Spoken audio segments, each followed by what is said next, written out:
Adolf Hitler, one of the most infamous figures in history, a man whose name evokes images of tyranny and devastation. But what were the circumstances that shaped his desire for power and conquest?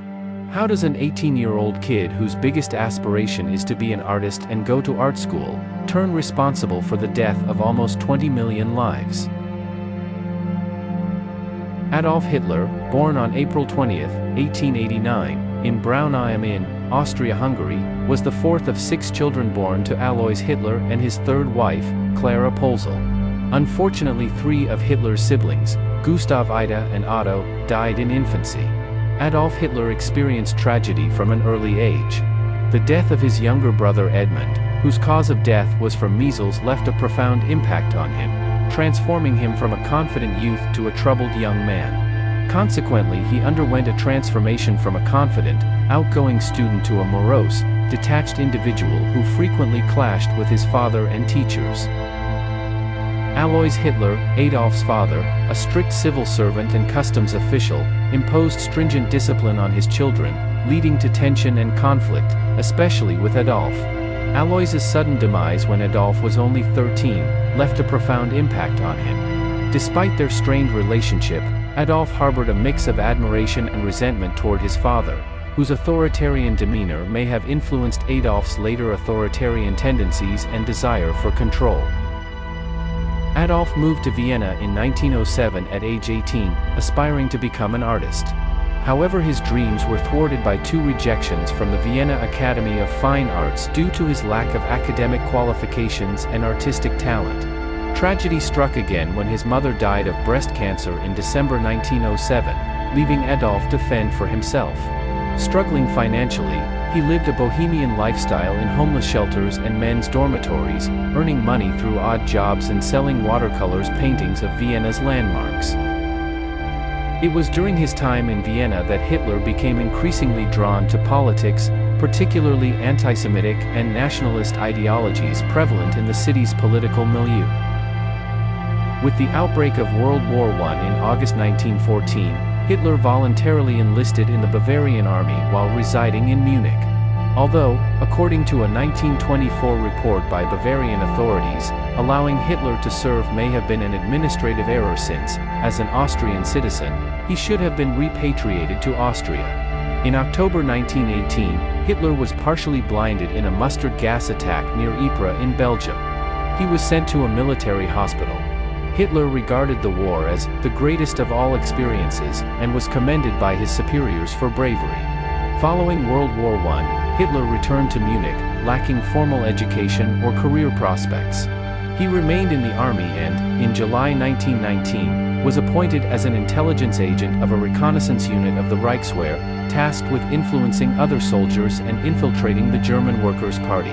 At the behest of his army superiors, Hitler applied to join the party and was swiftly accepted as member 55. On September 16, 1919, Hitler issued his first written comment on the so-called Jewish question. He defined the Jews as a race and not a religious community, characterized the effect of a Jewish presence as a race tuberculosis of the peoples, and identified the initial goal of a German government to be discriminatory legislation against Jews.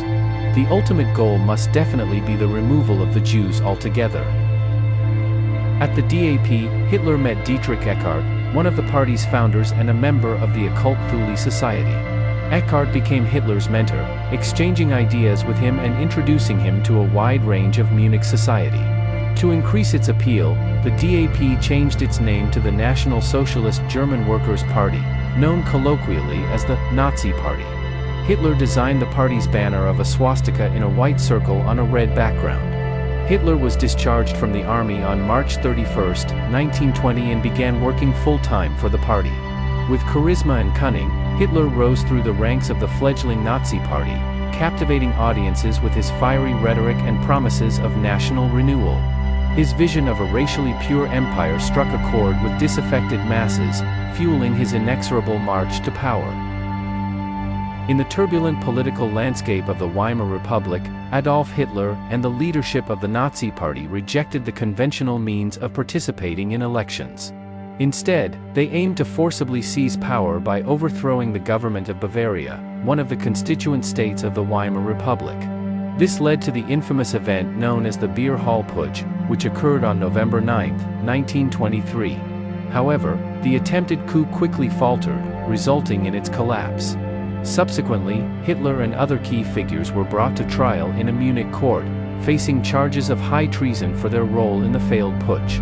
Rather than expressing remorse or seeking leniency, Hitler utilized the trial as a platform to launch scathing attacks against the Weimar system of parliamentary democracy.